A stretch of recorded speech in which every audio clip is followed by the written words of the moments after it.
Hola a todos. Y si no, no soy yo.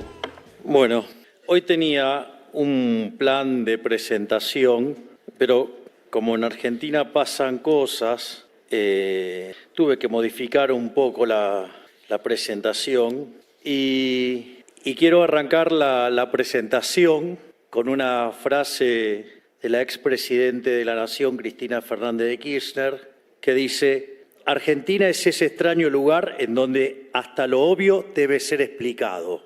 Así es que, dadas las aberraciones e inconsistencia que tiene su carta de hoy y todo el daño que le ha causado a la Argentina, bueno, voy a tener que estar explicando cosas obvias. Así es que, para Cris, saludos Cris, esto va para vos. La charla de hoy, básicamente, sobre lo que voy a explicar es cuál es el enfoque que nosotros tenemos para terminar de erradicar definitivamente la inflación en la Argentina. Y eso implica una descripción de condiciones iniciales, un diagnóstico y un diseño de política monetaria.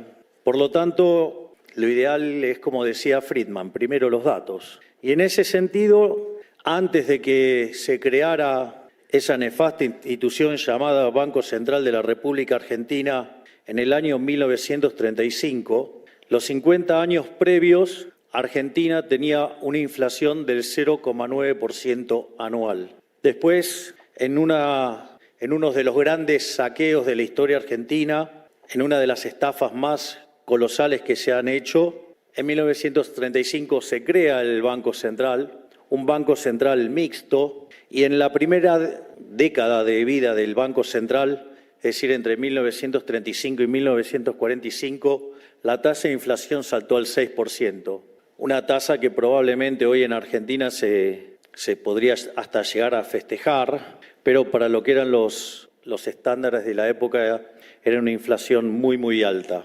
Pero como eso no nos alcanzaba, con esto de tener un Banco Central mixto, en el año 1946 el Banco Central se nacionalizó y a partir de ahí hasta 1991 la inflación promedio de la Argentina fue 240%. En ese intervalo tuvimos 2 hiperinflaciones aún sin tener una guerra y le quitamos 13,0 a la moneda y el repudio generalizado de la moneda llevó a lo que fue el programa de estabilización más exitoso de la historia argentina, que fue la convertibilidad. Si bien entre el año 1991 y 2001 la inflación promedio fue del 9%, es cierto que ese nivel de inflación se concentró entre los años 1991 y 1992, y a partir de 1993 hasta el 2001 Argentina estuvo entre los países con menos inflación del mundo.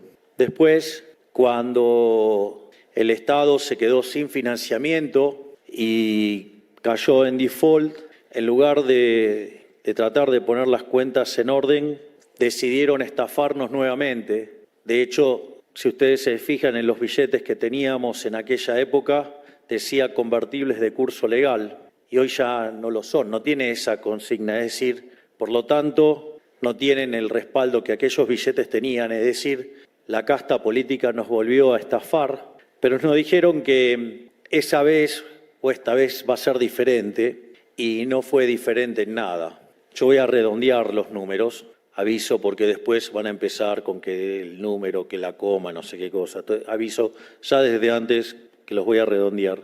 Si tomo la inflación promedio del primer periodo del régimen kirchnerista, digamos, con Néstor Kirchner a la cabeza, la inflación promedio fue del 10%. En el segundo periodo del régimen kirchnerista, es decir, en la primera presidencia de Cristina Fernández de Kirchner, la inflación la hizo saltar al 20% en promedio. En el tercer periodo del régimen kirchnerista, o sea, la segunda presidencia de Cristina Fernández de Kirchner, la inflación promedio trepó al 30%. Quizás en el documento que publicó se olvidó de decir que quizás una de sus formas de combatir la inflación era mentirla. Es decir, a nosotros no nos parece que la fórmula es romper el termómetro. Es decir, la fórmula es medir las cosas. O cuando se espantan tantos por los pobres, de donde la pobreza, tanto llegar a la pobreza como salir a la pobreza no es algo que se genere de manera instantánea. Demanda tiempo, demanda crecimiento económico genuino. Si no es que aparece de un día para el otro porque sí, o desaparece de un día para el otro porque sí.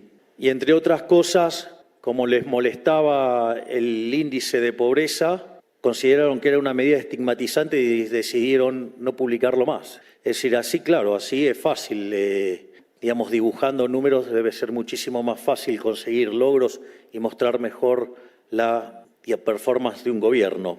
Bueno, no es la forma que nosotros hemos decidido tomar. Nosotros hemos decidido decir la verdad, porque nosotros preferimos decir una verdad incómoda antes que una mentira confortable. Así es que, digamos, por lo menos, señora, si quiere hacer críticas, empiece haciendo una autocrítica que le está costando bastante caro al país, que es por haber mentido los números o los desastres que hicieron, por ejemplo, con el caso de YPF, que también nos va a costar carísimo a todos los argentinos. Pero no solo eso, después, durante el periodo de Macri, la inflación promedio terminó trepando a niveles promedio del 40%, con lo cual no es un tema de que apareció ahora la inflación, ¿sí? Es más, el señor Alberto Fernández, el autócrata golpeador, ¿sí? Básicamente se fue con una inflación del 210%, pero eso tampoco refleja la dinámica que había dejado, porque, digamos, conforme iba avanzando su gobierno, la inflación iba avanzando. Y yo recuerdo cuando nosotros ya habíamos ganado las elecciones y estábamos haciendo y ultimando detalles para llegar a la función, durante la primera semana de diciembre los precios crecían a un ritmo diario del 1%, eso puesto en términos anuales. Lo bueno es que a ustedes no les tengo que explicar cómo funciona una función de tipo geométrica. Es decir, ustedes saben computar exponenciales. Y eso anualizado da 3.700%. Sin embargo, en los primeros 15 días de diciembre, es decir, o sea que durante la segunda semana de diciembre hubo una aceleración más fuerte, la inflación promedio pasó a estar en el 1,2% diario. Eso es decir que la realidad, la inflación venía viajando al 7.500% anual. Y cuando ustedes computaban los distintos desequilibrios que tenía la economía argentina en el plano monetario, o sea, porque recordemos que estábamos frente a lo que iba a ser la peor crisis de la historia económica argentina, porque combinaba un sobrante monetario que era el doble de lo que teníamos en la previa al Rodrigazo, un experimento, digamos, que implicó la sextuplicación de la tasa de inflación. No solo eso, además teníamos un Banco Central absolutamente quebrado, estaba en una situación aún peor, digamos, que la que tenía Alfonsín a inicios del año 89, que terminó con una hiper del 5.000% en mayoristas. Además, teníamos indicadores sociales peores que los que había en el 2001, por lo tanto, estaba todo dado para un desastre. Además, teníamos el equivalente de 4 bases monetarias adentro del Banco Central, pero en pasivos remunerados que generaban creación de dinero endógeno. Teníamos 90.000 millones de dólares venciendo en pesos, o sea, digamos, en pesos equivalente a 90.000 millones de dólares. Teníamos vencimientos de deuda externa por 25.000 millones de dólares, donde la gran parte era con el Fondo Monetario Internacional, pero el programa estaba caído porque el gobierno anterior no había cumplido nada. Por lo tanto, la inflación, digamos, no la generamos nosotros, la generaron estos 20 y pico de años de populismo salvaje. Y la realidad es que nosotros describimos la herencia, pero no nos quejamos de la herencia, porque también vamos a ser sinceros, en condiciones normales de presión y temperatura no gana un liberal libertario la presidencia. Por lo tanto, digamos, o sea, tenemos claro que las condiciones bajo las cuales íbamos a llegar iba a ser sobre algo al borde del colapso total. En ese sentido, para nosotros resultaba fundamental, aparte mi job description tiene 2 cosas y es muy claro, que es, por un lado, la demanda por terminar con la inseguridad, donde hoy a la mañana estuvo esa maravillosa ministra que tengo, que es la doctora Bullrich, que está dando batalla y que, por ejemplo, ha logrado el primer mes sin homicidio en Rosario. y la verdad que está haciendo un trabajo verdaderamente excepcional. Así es que esa parte del job description viene bárbaro. Y la otra parte del job description dice que tenemos que erradicar la inflación. Entonces, como les decía, la inflación en mayoristas venía viajando al 54 mensual, es decir, al 17.000% anual, y eso era factible porque ustedes lo que necesitaban eran convalidar déficit fiscal, convalidar cuasi fiscal, digo que vencía, los pases vencían a un día, digamos, estaba el problema de los puts, estaba el problema de la deuda en pesos, por lo tanto, estaba todo para que se convalidara eso, más el sobrante monetario. Y si ustedes toman el último dato de inflación mayorista, está en torno al 3%. Y si ustedes a ese 3%, que anualizado es algo así como poco más del 20%, si ustedes le quitaran lo que llamamos o denominamos inflación inducida, que tiene que ver con el crawling peg del 2% y la inflación internacional, eso da cerca de 2,5% y queda una inflación que anualizada es el del 6%, con lo cual esta parte del job description también la estamos cumpliendo, pese a que pataleen y que algunos, digamos que le pifiaron tanto, se resistan a reconocerlo. Entonces, más allá de esto, el punto es cómo llegamos acá, y ahora, digamos, voy a hacer una pequeña introducción de teoría monetaria que espero que Cris toma nota. Sacá el cuaderno y el lápiz y anotá, que lo que tenés al lado no te van a ayudar nada porque son los que generaron este desastre. Básicamente, para uno tener un diagnóstico tiene que tener un buen marco teórico, tiene que entender de qué está hablando, porque si uno no entiende de lo que habla, eso de estar apostando al error tipo 2 no es algo que funcione recurrentemente. El error tipo 1 es hacer todo bien y que salga mal, el error tipo 2 es hacer todo mal y que salga bien. Y está claro que la teoría le ganó por escándalo a la casta, digamos, en materia de que la inflación es un fenómeno monetario. Ahora, para entender la naturaleza de lo que es la inflación es la pérdida del poder adquisitivo del dinero.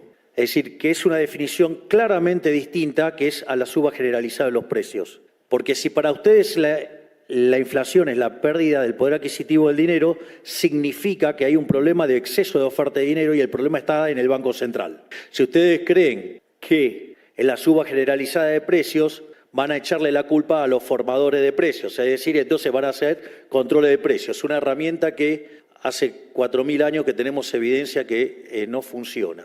Entonces, entonces tenemos que entender la naturaleza del dinero, porque claramente, les pido perdón de tener que explicar esto, pero claramente hay que explicar hasta lo obvio. Si lo sabrá el coloso que está acá, que es Federico Sturzenegger, y lo que tuviste que lidiar con la casta. Miren, yo creí que antes de creer que había que eliminar el Banco Central, creía que podía haber un Banco Central, y en especial cuando, sin duda, uno de los economistas más talentosos del mundo estaba al cargo del Banco Central, con un grupo verdaderamente excepcional. Después de lo que vi que le hicieron, perdí todas las esperanzas, digamos, y decidí que lo mejor que puede pasar es no haber Banco Central. Pero eso también lo voy a explicar ahora. En ese sentido, lo que uno tendría que explicar es de dónde viene la existencia del dinero. Entonces, ¿cómo es la economía cuando no tiene dinero? Bueno, es la economía de trueque, es decir, se intercambian bienes por bienes. Ahora, si ustedes tienen una economía de trueque, básicamente tienen dos problemas. Uno es el problema de la doble coincidencia. Es decir, ustedes tienen que encontrar a alguien que quiera el bien que ustedes tienen para vender, pero al mismo tiempo esa persona tiene que querer el bien que ustedes tienen. Lo cual, evidentemente, eso plantea un problema enorme que hace que se pierdan un montón de transacciones. Con lo cual hay un problema enorme. Y el otro problema es el de la indivisibilidad, porque puede ser que yo quiera comer pan y el panadero de la esquina quiera una charla de economía. Pero el problema es decir, ¿cuánto kilo de pan? Digo, obviamente que las que, digamos, previo a ser presidente, digamos, eran unos cuantos kilos que no podía comérmelos. Entonces, eso plantea un problema de indivisibilidad. Es decir, porque, digamos, quizás por lo que daría por un kilo de pan de la conferencia no le sirve nada. Ahora, el tema es que el ser humano frente a esa situación no se puso a llorar. Es decir, y tampoco llamó, quiero papá Estado, tampoco llamó al Estado. ¿Qué hizo? Le encontró la vuelta, lo resolvió, le buscó la vuelta y lo arregló de alguna manera.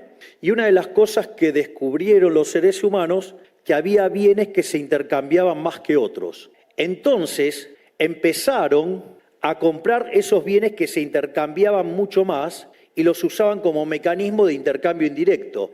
Entonces, de repente, compraban ese bien y con ese bien después compraban el que quería. Es decir, y ahí es donde aparece el dinero. Es decir, el bien de intercambio indirecto. Es un bien que se utiliza para hacer transacciones. Eso es el dinero. Entonces, ante esta situación, aparecieron a lo largo de la historia distintos tipos de bienes de intercambio indirecto y que oficiaron como dinero. El primero de todos fue el ganado. ¿Y por qué fue el ganado? Porque el hombre era nómade y entonces viajaba con su propia comida, o sea, con el ganado. Entonces era algo que intercambiaban regularmente y entonces lo utilizaban como bien de intercambio indirecto y entonces el dinero era el ganado.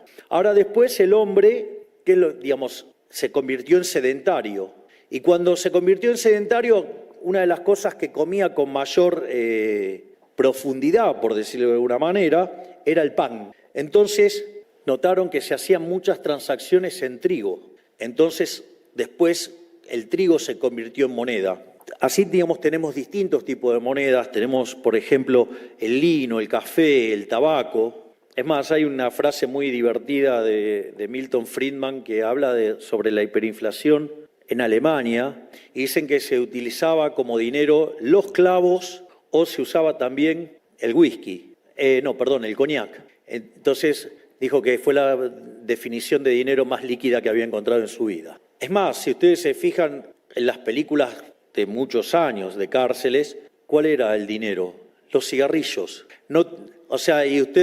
¿Qué pedían los presos? Pedían cigarrillos. ¿Pero qué? ¿De repente empezaban a fumar? No, los usaban para intercambiar dentro de la cárcel. Ahora, ¿cuál es el problema con este tipo de bien? Que no sirve como reserva de valor. Es decir, lo que pasaba con este tipo de bienes es que se les degradaba. Entonces, es como tener, Cris, anotá que te paso otra lección. Es como tener una tasa de interés negativa, es como el helado. Ustedes tienen un helado, conforme va pasando el tiempo vale menos. Eso es una tasa de interés negativa.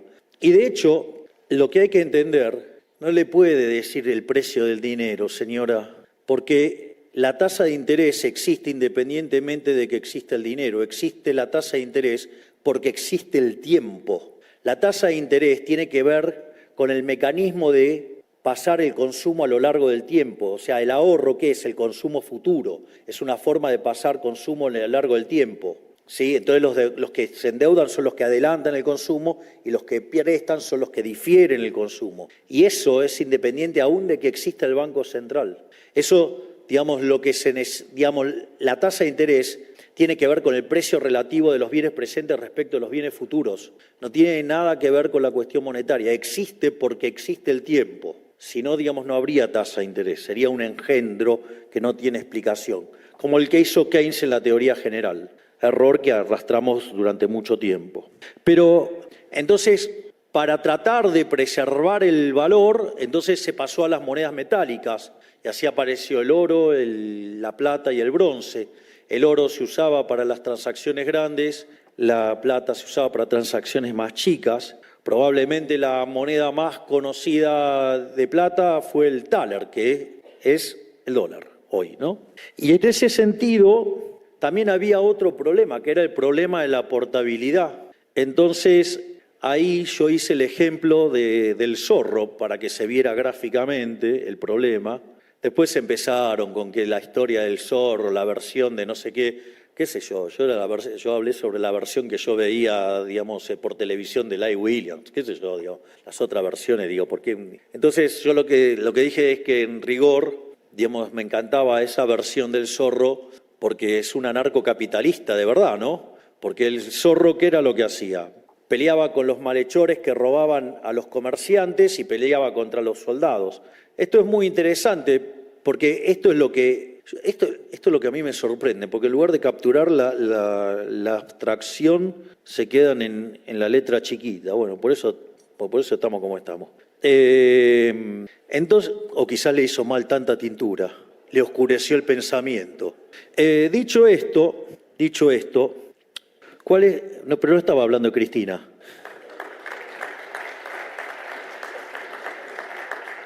Dicho esto, ¿qué era lo que pasaba? Si ustedes iban a comercializar, ¿con qué iban a ir? Ya sea o con bienes o con oro. Entonces es como que ustedes llevaban un cartel en la frente que decía, tengo oro, venía a robarme. ¿Y qué hacían los delincuentes? Iban a tratar de interceptar esas carretas, porque era penal sin arquero, ahí había oro. Y en ese sentido, ¿qué es lo interesante?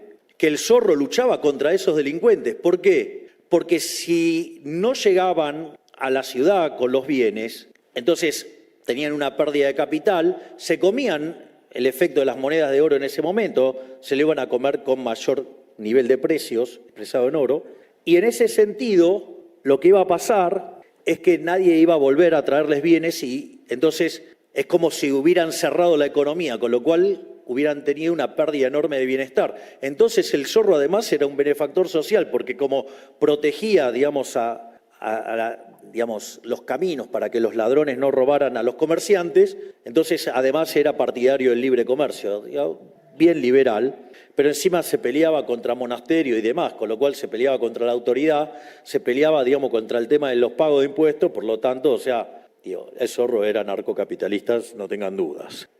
También podría ser anarcocapitalista estar al frente del Estado y ser como el topo de Estado que viene a romperlo. ¿O acaso qué creen que es haber bajado el gasto público 30%?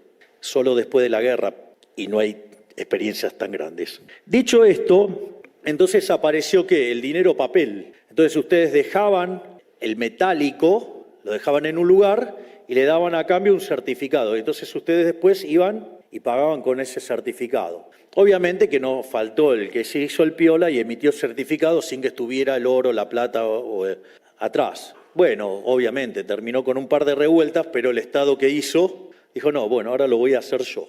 Y ahí es donde nos arruinaron la moneda. Entonces, y ahí es donde empiezan los problemas de la sociedad y los bancos centrales son un invento relativamente nuevo, pero acá lo importante, de vuelta, ahora le pasamos, subraya acá, señora, el dinero es un bien de intercambio indirecto.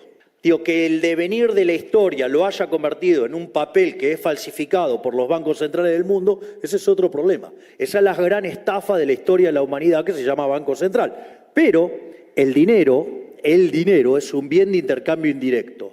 ¿Y por qué es tan importante enfatizar que es un bien de intercambio indirecto? Porque si es un bien de intercambio indirecto, quiere decir que es una demanda derivada. Es decir, a ver, muchachos, ¿quién de ustedes están pensando acumular qué moneda para llevársela, digamos, al traje de madera? Habría que ser bastante tonto. Del otro lado no compra nada.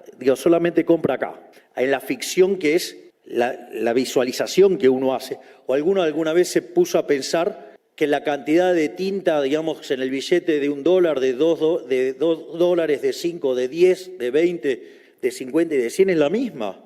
Lo único que cambian son los dibujitos, o sea, los próceres y los números. Pero ahí ustedes están haciendo una representación mental de eso. Entonces lo que hay que entender es que en el fondo la demanda de dinero es una demanda de dinero derivada. ¿Y para qué demandan dinero? Para demandar bienes. No comen dinero, no se lo comen, saquen un billete ahora, traten de comérselo, van a ver, no funciona. Es más, probablemente les caiga mal. Entonces, en el fondo, la demanda de dinero es una demanda derivada, es una demanda espejo de la demanda de bienes. Y esto es interesante porque si es un espejo de la demanda de bienes, todos los libros de macroeconomía que ponen que la demanda de dinero es función del ingreso y la tasa de interés es un espanto. En realidad, la demanda de dinero depende del consumo y obviamente que depende del sendero intertemporal de consumo. Y si quiero sacar, digamos, en el fondo de qué está dependiendo, ¿por qué no necesito poner el ingreso? Porque si yo estoy construyendo un sistema de equilibrio general, mi ingreso sale de la venta de ocio en el mercado de trabajo y sale de la participación que tengo en los beneficios de las empresas. Por lo tanto, no tengo que poner el ingreso. Eso es una aberración, eso es una burrada que hizo Keynes para poder inventar el efecto de ajuste de cantidades y, sobre todas las cosas, inventar el multiplicador keynesiano, que es violar la restricción de presupuesto. Claro, al violar la restricción de presupuesto, claro, digamos, si ustedes lo financian con emisión monetaria, genera inflación, señora. Sí genera inflación. Si usted el déficit fiscal lo financia con emisión monetaria, genera inflación. Y en otros países que tienen déficit lo financian con endeudamiento remunerado, o sea, no el del Banco Central. Ahora, entonces quiere decir que si mi función de demanda de dinero ahora depende de mi sendero intertemporal de consumo, yo tengo que saber de qué sale la demanda de consumo. Cuando ustedes plantean un ejercicio, toman un libro de micro y cuando ustedes miran las funciones de exceso de demanda, de equilibrio general, o las funciones de demanda de un bien, ¿de qué depende? De todos los precios de la economía. Es decir, no aparece el ingreso, aparecen todos los precios de la economía. Y al mismo tiempo, si esa economía es intertemporal, incluye los precios de hoy, de mañana y así sucesivamente. No hace falta poner la tasa de interés. La tasa de interés está implícita en los vectores, en la parte del vector de precios que contiene los precios futuros. Por lo tanto, digamos, la demanda de dinero depende del consumo. Y esto es muy interesante porque entonces, ¿de qué depende, en el fondo, la demanda de dinero? Que depende del consumo, que depende de esos precios. Todo eso se deriva ¿de dónde? De lo que Robert Lucas Jr., que en paz descanse, decía los parámetros profundos. ¿Y los parámetros profundos qué son? La función de utilidad, es decir, las preferencias, la tecnología, las dotaciones y el tipo de economía que tengo, si es una economía de propiedad privada, digamos. Pero, por lo tanto, todos esos parámetros están dados. Por lo tanto, en condiciones normales, sin que alguien esté sacudiendo la economía, emitiendo dinero como un marrano, el sendero de consumo quedaría determinado por estos parámetros, que son parámetros profundos y que están dados. Por lo tanto, no eran tan tontos los clásicos cuando creían que la demanda de dinero era algo granítico. Sí, claro, en condiciones normales de presión y temperatura es algo granítico. O sea, si no cambian las preferencias, no cambia la tecnología, no cambian las dotaciones y ese vector de consumo intertemporal no cambia. Por lo tanto, si la demanda de dinero es una estructura granítica, la demanda real de dinero, eso se tiene que igualar ¿a qué? A la oferta real de dinero.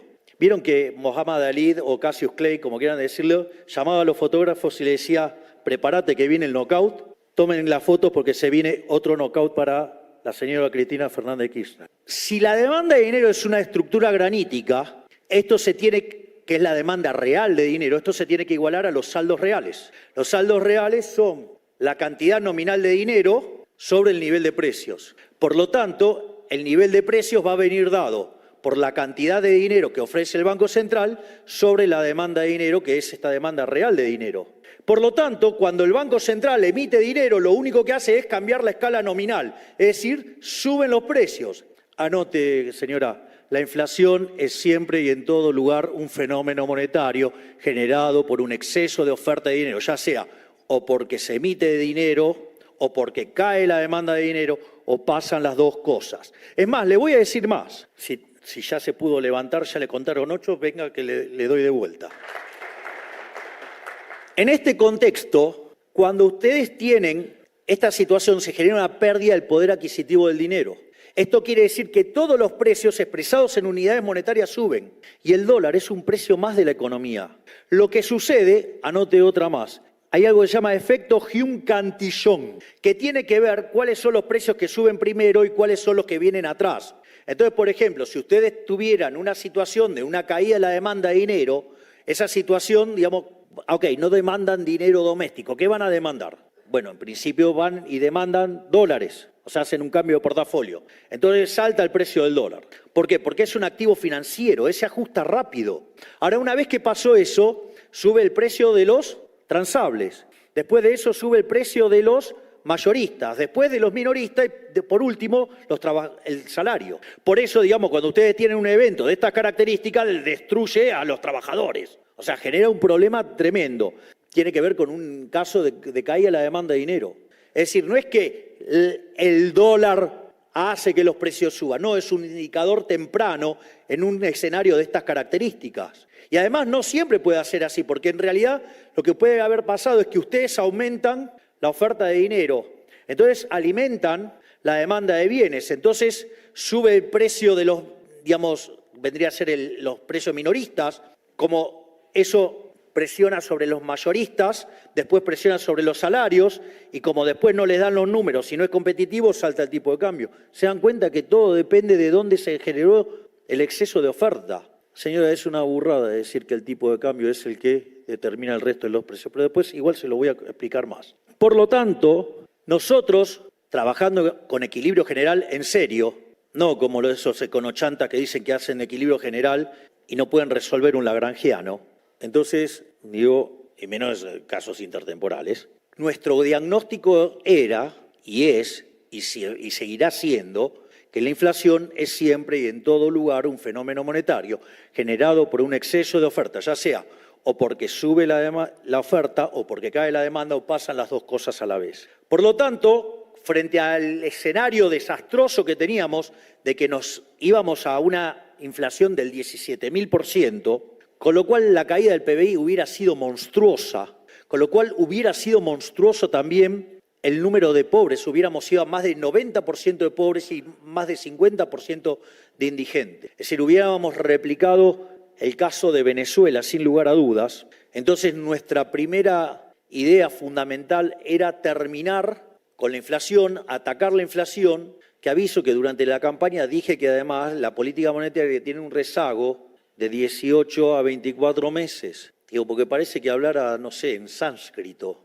Están todos muy apurados y recién van 9 meses. Vayan y vean mis archivos, no los editados, véanlo completo, no los sucios de los periodistas ensobrados, no todos, una gran parte, digamos, editan para deformar la información y para mentir. Entonces vayan y vean los videos originales, están. Entonces, el tema era frenar la emisión monetaria. ¿Cómo frenábamos la emisión monetaria?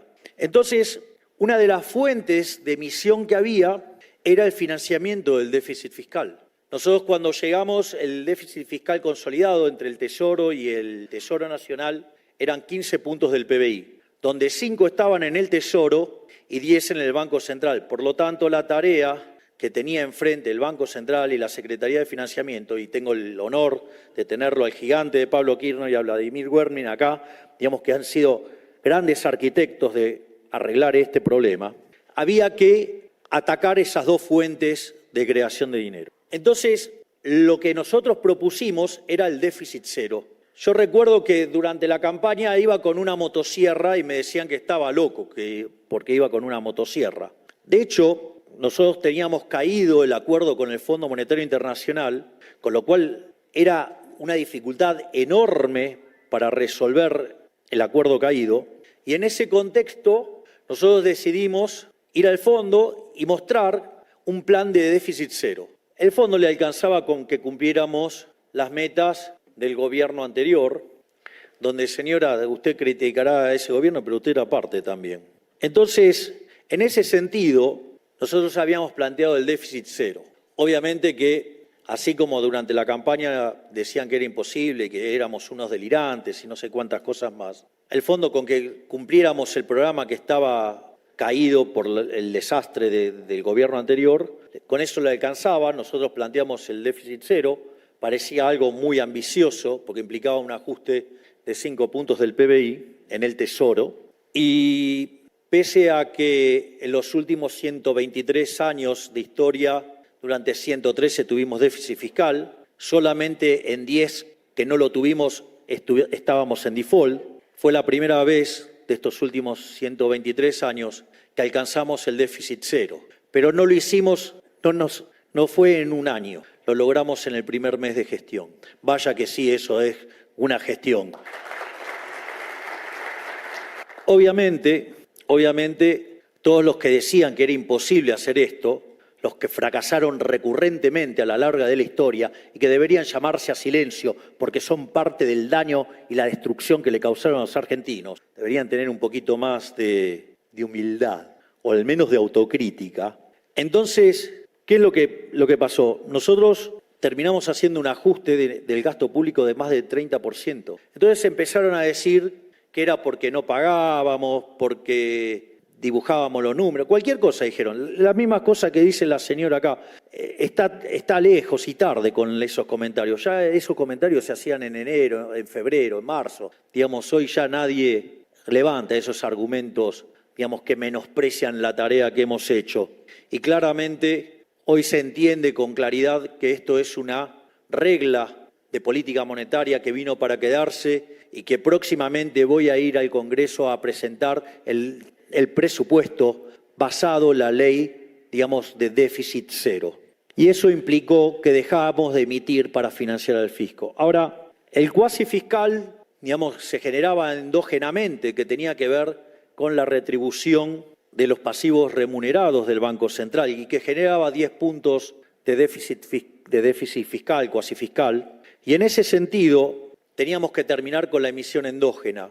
Y conforme a ir mostrando el resultado fiscal positivo e ir acumulando excedentes financieros, este gigante que está acá, el señor Pablo Kirno, pudo empezar a recomponer la curva en pesos. Y al poder recomponer la curva en pesos, permitió sacar la deuda que estaba en el Banco Central y pasarla al Tesoro. Porque en el fondo siempre fue deuda del Tesoro, ¿no? Porque ¿qué era lo que, por ejemplo, hacía el kirchnerismo? Emitía dinero con tipo de cambio fijo, perdía reservas. Señora, usted tomó el país con 52.000 millones de dólares de reservas y lo destruyó. ¿Con cuántas le entregó, Federico? Netas, menos 5.000. Una maravilla, señora, ¿eh? Pero al margen de eso, el problema del dólar futuro, que eran como 25.000 millones de dólares. Y en ese contexto, claro, cuando ustedes emiten con tipo de cambio fijo, una de las cosas que pasa, pierden reservas. ¿Y qué era lo que hacían? Le colocaban bonos al Banco Central. Le han colocado el bono al Banco Central más de 100.000 millones de dólares. Una verdadera estafa. Y así sacaban los dólares. Entonces, que de hecho, una de las cosas que hizo recientemente el Banco Central fue reconocer esa pérdida de capital que generó el gobierno anterior por la friolera, por ejemplo, de 45.000 millones de dólares. No solo eso, sino que cuando empezamos a hacer esto, nadie creía que podíamos arreglar el problema del cuasi fiscal. Es más, señora, usted en un momento se queja de que la tasa de interés real es negativa. Le cuento que si le hubiéramos hecho caso a los econochantas que proponían poner la tasa de interés real en términos positivos, digamos, en lugar de tener 4 bases remuneradas respecto a la existente, hoy tendríamos 8, 9, 10. El carry trade, hoy sería una discusión el carry trade y estaríamos claramente al borde de una hiperinflación. Pero nosotros hicimos otra cosa. Yo le digo que a los brutos que tiene al lado los mande a estudiar, porque ¿sabe lo que hicimos nosotros? Arbitramos la tasa en dólares con la de pesos, corregida por riesgo, obviamente. Y eso hizo que después la devaluación. La devaluación, señora, ya estaba. Es decir, que usted esconda los datos abajo de la alfombra no significa que la devaluación estaba. La relación entre el dólar paralelo y el oficial era cerca de 3-1. De hecho, cuando nosotros asumimos, el paralelo estaba en torno a los 1.300. Hoy estaba en 1.240. Ay, cómo la sufren los mandrí. No importa, hay un negocio floreciendo que se llama la producción de vaselina para economistas pifiadores. Entonces, y eso que nadie decía cómo arreglar, o que era imposible, o que proponían expropiaciones, nosotros, y estos dos gigantes que están acá, Pablo y Vladimir, han hecho que el cuasi fiscal lo hicieron cero. Lo que parecía imposible, nosotros lo hicimos en 7 meses. O sea, en un mes logramos el milagro del déficit cero y en 7 meses logramos el milagro de terminar con el cuasi fiscal. Vaya que hay gestión, señores. Sin embargo, no era la única bomba que nos había dejado el gobierno anterior. También nos había dejado el problema, la bomba de los puts, algo que el gobierno anterior hacía déficit fiscal y el Fondo Monetario Internacional decidió hacer la vista gorda. Y como los bancos no querían financiar al Tesoro, preferían hacerlo con el Banco Central, aparecieron los puts. Pero claro, contablemente los puts solamente va por el contingente, no por la contingencia. Pero claro, en un escenario de debacle macroeconómica, eso estaba in the money. Y obviamente cuando anunciamos la parte del programa monetario que es exceso de demanda cero, es decir, se dejaba de emitir para el fisco, se dejaba de emitir para los pasivos remunerados e íbamos a ir a una fase en la cual solo se emitía por sector externo y estábamos sentados en la mesa con los bancos discutiendo el tema de los puts. Digamos, el Banco Macro fue y nos ejecutó el equivalente de 2.000 millones de dólares. Es decir, quiero saber cuántas veces en su vida vieron que a Argentina lo atacaron por el equivalente de 2.000 millones de dólares en un día y la economía resistió. Otro milagro. Es decir, hay más fuerza del cielo de lo que creemos. En ese sentido, también pudimos sobrellevar adelante el tema de los puts y frente a la posibilidad de que se generara otra situación de corrida y de inestabilidad macro, con el ministro Caputo, quien será recordado en los libros de texto como el mejor ministro de Economía de la historia, decidimos, en conferencia además con Santiago Bausili, pasar a una etapa más profunda de la política monetaria, que es pasar al régimen de emisión cero. Básicamente el problema radicaba en que nosotros, digamos, siguiendo los libros de texto, creíamos que la compra de dólares estaba calzada con demanda de dinero y por ende, digamos, si la demanda de dinero estaba calzada con la oferta, eso no genera inflación. Sin embargo, una de las cosas que no estaba en los libros de texto y que lo descubrimos nosotros, es que, claro, al haber control de capitales, eso no necesariamente es cierto. ¿Qué pasa? Cuando ustedes tienen libre movilidad de capitales y si ustedes quieren hacer transacciones en pesos, van con sus dólares y le compran al Banco Central los pesos. Y con esos pesos ustedes tienen calzada una operación real. Por lo tanto, en ese caso es demanda de dinero y por ende en ese caso no genera inflación.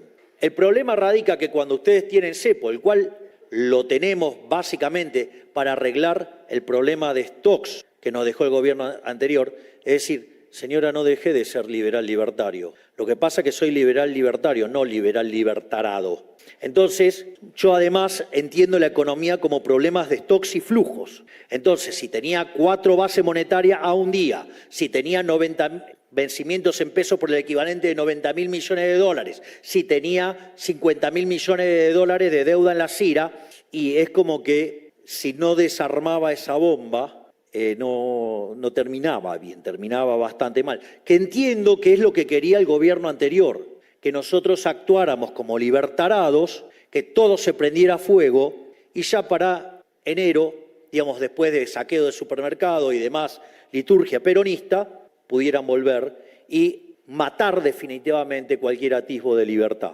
En ese sentido, nosotros hacemos economía en serio, es decir, no hacemos solamente economía de libro de texto. Entonces, de hecho, lo que pasó en materia de tasa de interés es un gran triunfo que hemos tenido también en materia de teoría económica. Porque, ¿qué nos decían los econochantas? Que había que subir la tasa de interés. Si hubiéramos subido la tasa de interés, el balance del Banco Central hubiera explotado. De esta manera, habiendo saltado el tipo de cambio hacia un nivel similar al tipo de cambio paralelo corregido por el impuesto país, en ese contexto, ¿qué es lo que pasó? Que la tasa de interés en dólares, arbitrada con la de pesos, pero la de pesos implicaba estar negativa en términos reales. Y eso también nos permitió licuar el stock de pases. Eso para que aprenda, señora, digamos, en teoría monetaria solamente no es una cuestión de mirar flujos, también se miran los stocks. Y a veces el problema de los stocks es mucho más grande que lo que uno se imagina, porque de hecho generaba un déficit cuasi fiscal que era el doble del déficit fiscal. En ese sentido, decidimos ir entonces a algo más radicalizado, porque ¿qué es lo que pasa? Cuando ustedes tienen control de capitales, el cual necesitamos tenerlo hasta que terminemos de arreglar los problemas de stocks y hasta que terminemos de limpiar el money overhang, y el money overhang va a desaparecer cuando la inflación sea cero, la inducida sea, la macroeconómica sea cero. Ustedes tienen la observada y la inducida, la macroeconómica es la que está en el medio, o sea que es ese residuo, que hoy, digamos, en mayorista es 0,5, en consumidor es 1,5 y que, digamos, va camino a desaparecer. En ese contexto, ¿qué es lo que pasa? Cuando ustedes tienen control de capitales, los exportadores están obligados a liquidar en el MULC. ¿Y cuál es el problema con eso? Que ese exportador no está comprando pesos necesariamente. Lo que sí tenemos claro es que está vendiendo dólares. Y fíjense que cuando está el cepo y el control de capitales, querer comprar pesos no es lo mismo que tener que vender dólares. Esa diferencia es fundamental. Porque entonces esos dólares no estaban ingresando porque querían pesos. Esos dólares están ingresando porque hay una regulación que lo impone. Entonces eso generaba una expansión de la cantidad de dinero más allá de la demanda y por eso persiste la inflación. Por eso persiste la inflación. No porque hay mecanismos indexatorios, porque hay inercia inflacionaria. No, es porque, digamos, pasó esto de que se emitía más que lo que se demandaba. Entonces, para corregir esto, pasamos a una fase más profunda del programa, que es emisión cero. Y no es intervención, porque el nivel de intervención neto cae. Porque si a mí me liquidan $3, por decirlo de alguna manera, y emito por $3, mi nivel de intervención es $3. Ahora, si yo tengo brecha y devuelvo dólares tal que los pesos queden constantes, supongo que con la brecha del 30 me queda $1 en el Banco Central y devuelvo 2 al mercado. No estoy interviniendo, estoy haciendo que la cantidad de dinero quede constante. ¿O qué otra forma se les ocurre? ¿Qué quieren? ¿Que los esterilice y vuelva a pagar tasa de interés? ¿Otra vez? ¿Otra vez sopa? Entonces, si ustedes se fijan, la intervención pasó de 3 a 1. Por lo tanto, en este equilibrio hay menos intervención y se parece mucho más a un equilibrio de libre mercado que a un equilibrio de intervención. ¿Por qué? Porque cuando ustedes no hay intervención cero, ¿cómo sería? La variación el tipo de cambio es libre, la variación de la cantidad de dinero es cero y la variación de reserva es cero. Ahí aparece otro tema. Che, aquel que, digamos, Banco Central no compra dólares, que cae en default, ¿puede ser que seamos tan brutos de decir barbaridades tan grandes? Entiendo que la doctora diga esto porque no es economista. Se supone que es abogada, pero tampoco muestra el título. Así que, pero supongamos que fuera abogada, digamos, parece que eso no lo sabe, no es parte de su formación. Yo digo, ¿cómo se les ocurre el delirio de que la deuda se tiene que comprar, que se tiene que pagar con dólares comprados por el Banco Central en el mercado? Es decir, ustedes lo que están diciendo con eso es que van a emitir pesos para comprar dólares. Y esos dólares, después va a venir el Estado, el Tesoro, les va a manotear los dólares, les va a dejar de vuelta títulos públicos, con los cuales los está estafando de vuelta. Y los está estafando con el propio señoriaje. Si ustedes quieren, digamos, una versión más rudimentaria, más fácil de entender, aunque incorrecta, el impuesto inflacionario.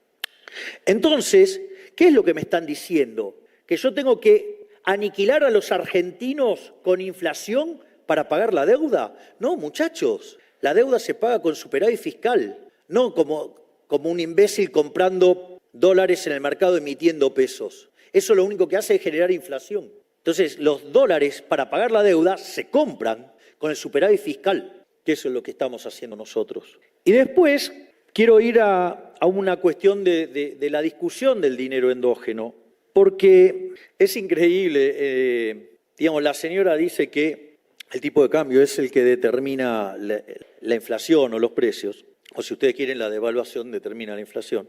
En el fondo, les cuento que eso es aplicar la PPP y decir que el precio doméstico es el precio internacional por el tipo de cambio.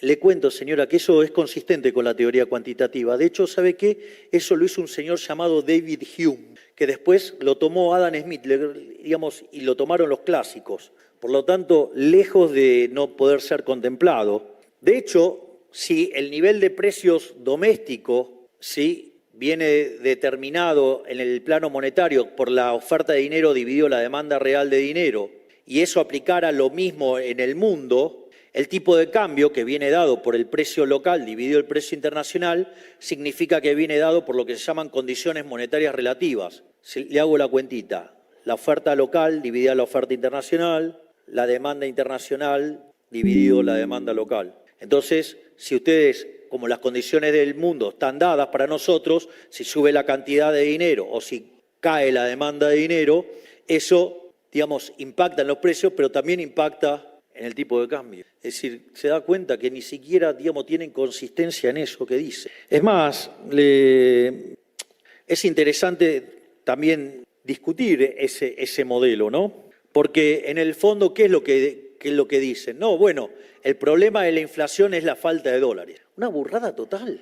La inflación es siempre y en todo lugar un fenómeno monetario. Claro, parten de esta idea que los precios locales es el tipo de cambio multiplicado por el internacional y que el tipo de cambio viene determinado por el exceso, digamos, va a estar moviéndose con el exceso de demanda de divisas. Entonces, ¿la solución que es exportar más? O sea, más exceso de demanda de bienes. Es raro. ¿Cuál es la otra solución? ¿Defoltear? ¿Reestructurar? Y esas son las soluciones que propone para bajar la inflación, parecen bastante cómicas. ¿Sabe por qué? Porque además la hicieron todas esas. Y después, nada, alegan a la restricción externa, otra estupidez del tamaño de una casa. ¿Cómo funciona el modelo de restricción externa? Ustedes estimulan la demanda, hace que el PBI crezca, eso le hace subir las importaciones y si no pueden ser financiadas, entonces ustedes tienen un límite a la expansión del PBI por restricción externa. ¿Saben por qué pasa eso? Porque hay precio fijo. Deje el precio flexible, la restricción externa desaparece. La restricción externa existe en un modelo de precio fijo. Si usted libera los precios, no hay restricción externa. Y los precios fijos, digamos, fijar el tipo de cambio con déficit fiscal y emitir, fue lo que hizo que se patinaran todas las reservas y las destrozaran. Hoy Argentina debería tener, si hubieran hecho las cosas de manera razonable, hoy Argentina tendría que tener cerca de 120.000 a 150.000 millones de dólares de reservas. Y no las tenemos, justamente por el populismo monetario del kirchnerismo, por estas barbaridades. Entonces, además es interesante porque dice, no, el problema no es fiscal. Porque hay una hipótesis que dice que el problema es fiscal porque yo tengo déficit fiscal, lo financio con emisión monetaria y eso es lo que genera inflación. Dice, no tiene nada que ver con el déficit fiscal. Es gracioso porque dice que entonces, pero el problema es el exceso de demanda de divisa que me genera la deuda. Digo, ¿y la deuda de dónde salió? Que salió un repollo. La deuda es hija del déficit fiscal. Señora, se llama restricción de presupuesto. Trate de ver qué le pasa cuando gasta más de que lo ingresa. Se endeuda. Y eso paga intereses. Pero eso partió porque usted se endeudó. ¿Y quién se endeudó? Por 450.000 millones de dólares. Los gobiernos anteriores. Les voy a contar algo. Es más, nosotros bajamos la deuda. Con lo cual, nosotros estamos haciendo nuestro trabajo. Por lo tanto, es decir, además hay una contradicción en sus términos. Pero claro, creen que los precios se generan por un markup sobre los costos. O sea, teoría del valor. Teoría objetiva del valor, es decir, retrocedieron hasta antes de 1871. Le cuento algo, yo leí a Menger y estoy orgulloso de ser austríaco. En ese sentido, queda claro por qué nos han causado tanto daño y siguen causando tanto daño. Y es interesante, porque este tipo de estupideces no solo son pensadas por el kirchnerismo, hay mucha más gente que piensa con estas cosas. Y estas cosas son las que hicieron que Argentina, de ser el país más rico del mundo, se cayera a la mitad de la tabla. Partiendo de ser el país más rico del mundo, en los últimos 50 años, multiplicamos la pobreza por lo menos 10 veces. Es decir, en el país que se produce alimentos para 500 millones de seres humanos y el fisco se lleva el 70%, o sea, el alimento de 350 millones de seres humanos, hay 5 millones de argentinos que no le alcanza para comer. Ese es el desastre que lo generaron. Lo generaron toda la casta política, no nosotros que vinimos a arreglar todos estos despioles. Y le paso un dato más, porque dicen, no, la caída del PBI. Es muy interesante. Si ustedes toman la caída del PBI en el primer trimestre, que es cuando nosotros hacemos todo el grueso del ajuste, de hecho lo sobrereaccionamos el ajuste, el PBI en el primer trimestre cayó 5%. Yo les recuerdo que estando el peronismo en el poder, en el año 2002, con un acuerdo con un señor que se llamaba Alfonsín, se llevaron puesto a De la Rúa, y en ese contexto, es muy interesante porque hicieron un ajuste mucho menor y el PBI en el segundo trimestre del año, cuando hicieron el ajuste, cayó 16%. Por lo tanto, 5% es algo bastante notable frente a que nosotros hicimos un ajuste muchísimo más grande. Pero les cuento algo, porque en el último trimestre del año anterior, ya el PBI había caído 2,5%. Y cuando ustedes miran el desestacionalizado del primer trimestre, cayó 2,6%. Con lo cual, no fue algo así tan alarmante. Y les voy a decir más. El otro día estaba cenando con el profesor de Pablo y me hizo notar algo que no lo había percibido. Y es que si ustedes toman el EMAE, que es la proxy del PBI en versión mensual, si ustedes los toman desestacionalizado y toman la última observación contra diciembre, el PBI cayó 2%. Por lo tanto, no solo que estamos haciendo el ajuste más grande de la historia, estamos bajando la inflación, sino que además tampoco cayó tanto la actividad. Yo entiendo, esto es muy doloroso para la casta política. Les estamos demostrando que son unos inútiles que no sirven para nada, que lo único que hacen es daño y que sacar el Estado del medio nos favorece y no es perjudicial. Es algo que mejora nuestra calidad de vida, no solo por lo que ganamos en libertad, sino que además también somos más productivos y más eficientes. Pero también nos predijeron que íbamos a tener una catástrofe social, catástrofe que no la tuvimos. ¿Por qué? Porque desde el Ministerio de Capital Humano, mientras que hacíamos el ajuste en partidas que sí le duelen a la política, ¿sí? Hoy si ustedes toman la asignación universal por hijo más la tarjeta alimentar, hoy se cubre el 99% de la canasta básica alimentaria, cuando el gobierno anterior la dejó en torno al 60%. Por lo tanto, nuestra política social también es mucho mejor. Pero les voy a dar un dato que no está en esa corrección. Cuando la ministra Petovelo decidió quitar la prestación de la contraprestación en los programas sociales, digamos, todos pusieron el grito en el cielo y decían, bueno, ahora, digamos, están fomentando la vagancia. No se dieron cuenta de lo que estábamos haciendo. Miren, lo que estábamos haciendo era muy simple. Cuando ustedes entregaban un programa social, si bien había una tarjeta con la cual cobraban, después tenían que ir a dar cuenta de la contraprestación y se la tenían que firmar. Y ahí es donde quedaba la coima, es donde ahí aparecían los gerentes de la pobreza. Todo el mundo se vivía llenando la boca de que había que terminar con los gerentes de la pobreza. Nosotros somos los que terminamos con los gerentes de la pobreza. Y eso se logró en una batalla desde el primer día que dieron la ministra Bullrich por el lado del control de la calle, la ministra Petovelo cortando este curro, porque miren qué interesante, porque ahora si ustedes cortaban no cobraban, y no estaban obligados a ir a las marchas porque no tenían que ir a dar la contraprestación, que en el fondo la contraprestación es que fueran a las marchas a hacer lío. Entonces, claro, cuando nosotros anunciamos que se terminaba con la contraprestación, a los pocos días nos anunció un paro Beliboni. Claro, porque le estábamos cortando el mecanismo por el cual le robaban la mitad del dinero a los beneficiarios de planes sociales. Y en ese momento dijo que iban a ir 50.000 personas, porque claro, pensaba que iba a ir 100.000 y así lo mostraba como un éxito. Y la verdad que terminaron yendo nada más que 3.000, había más efectivos policiales que gente y eso nos permitió ganar la calle. Y además, ustedes tienen 3 tipos de guerra. Ustedes tienen la guerra que es stocks contra stocks, pierde el que se le termina primero las balas, por decirlo de alguna manera. Hay una que es flujo, digamos, ahí es un despiole porque, digamos, o sea, no termina nunca. Pero hay una que es stock y flujo. La guerra que nos planteaban los piquetes y todo este desborde social era flujo. Es decir, y el propio Estado le ponía la plata a los que les rompían las cosas. ¿Y qué decían? Que era imposible terminar con los piquetes. ¿Qué hicimos nosotros? Cortamos ese cable y fue una batalla de flujos, el Estado, contra stocks, los piqueteros. Se les terminó el stocks y se acabaron los piquetes. Hace 4 meses, lo que parecía imposible, nosotros llevamos 4 meses sin piquete. Vaya que estamos teniendo gestión.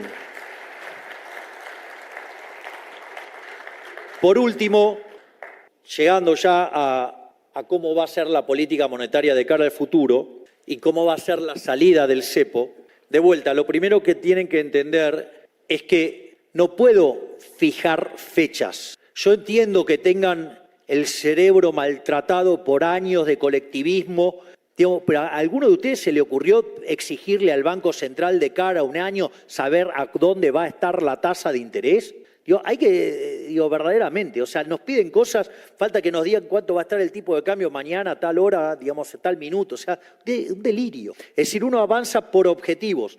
Y el punto es que estos logros dependen de las decisiones de los individuos, por lo tanto es endógeno. Es decir, ¿cuándo, digamos, pudimos terminar con los pasivos remunerados? Y cuando los individuos quisieron pasarse a deuda del Tesoro. Dicho esto, nosotros tenemos la base monetaria amplia y tenemos la base monetaria observada, la tradicional. Entonces, en la medida que la base monetaria tradicional, consecuencia del aumento de la demanda de dinero, conlleve al desarmado de posiciones remuneradas, ustedes no solo van a tener una situación donde se mapean las dos bases, sino que la contracara de eso es que se eliminó el money overhang y la inflación es cero. Cuando hablo de inflación cero, de vuelta, digo la que es la diferencia entre la observada y la inducida. Cuando estemos en eso, la única inflación que va a quedar es que la observada es igual a la inducida y ahí podemos abrir el cepo. Y no necesitamos dólares porque la demanda de dinero está calzada con la oferta de dinero. ¿Y por qué esto es importante? Primero, vean esto, porque esto es muy importante. La actividad económica, pese a lo que decían, se está recuperando y se está recuperando de manera muy interesante y eso naturalmente conlleva a un aumento de la demanda de dinero. Ese aumento de la demanda de dinero, ¿qué es lo que pasa? Las empresas necesitan, ustedes lo tienen que entender, necesitan generar working capital. Y si necesitan working capital, ¿qué van a hacer? ¿Se van a endeudar o van a salir del money market? Cuando salen del money market para demandar working capital, que es demanda de dinero, ustedes empiezan a desarmar ¿qué? Las posiciones remuneradas en los bancos. Y por eso los bancos salen de las posiciones remuneradas y ¿qué piden? Caja. Entonces, eso está generando que la demanda de dinero lleve a la base monetaria tradicional a la base monetaria amplia. Entonces, ¿cuál es el gran riesgo entonces acá? Es que nosotros hemos dejado constante la oferta de dinero y la demanda de dinero está creciendo. Obviamente que lo que está pasando en el medio también es que se va limpiando el money overhang y ustedes cada vez van a tener menos inflación. Una vez que llegamos a ese punto, ¿cuál es ahora el problema? Que la base monetaria coincidió con la amplia. Es que ahora la demanda de dinero puede seguir creciendo y la oferta de pesos no crece más. Y en ese caso, ¿el riesgo cuál es? El riesgo que haya deflación. Y el problema radica que como la velocidad de ajuste en los mercados financieros es más rápido que en el mercado real, a ustedes le caiga fuertemente el tipo de cambio y conlleve, digamos, a la quiebra de empresas y a una ralentización del crecimiento económico. ¿Y nosotros qué dijimos para esto? Competencia de monedas. ¿Por qué hablamos de competencia de monedas? Supongamos que las dos monedas fueran solamente el peso y el dólar. Ustedes pueden, y de hecho lo pueden hacer hoy. Por eso es tan maravilloso el caso de Diarco, que acepta que le paguen en dólares. Entonces ustedes automáticamente, ¿qué es lo que están generando? No tienen que estar tirando los dólares en el mercado y generar una brutal apreciación. Ustedes empiezan a hacer transacciones en dólares. La monetización de la economía la van a hacer los individuos, como siempre, y la van a hacer metiendo dólares y haciendo transacciones en dólares. ¿Y qué es lo interesante de esto? Que la cantidad de pesos va a seguir siendo fija, que van a tener un tipo de cambio de mercado que no va a experimentar un salto porque oferta y demanda de dólares están mapeadas y conforme haya más crecimiento económico, cada vez va a haber más dólares respecto a los pesos. Y en un momento la cantidad de dólares va a ser tan más grande que la cantidad de pesos que vamos a poder cerrar el Banco Central así. Y así va a terminarse de por vida el cáncer de la inflación argentina. Muchísimas gracias.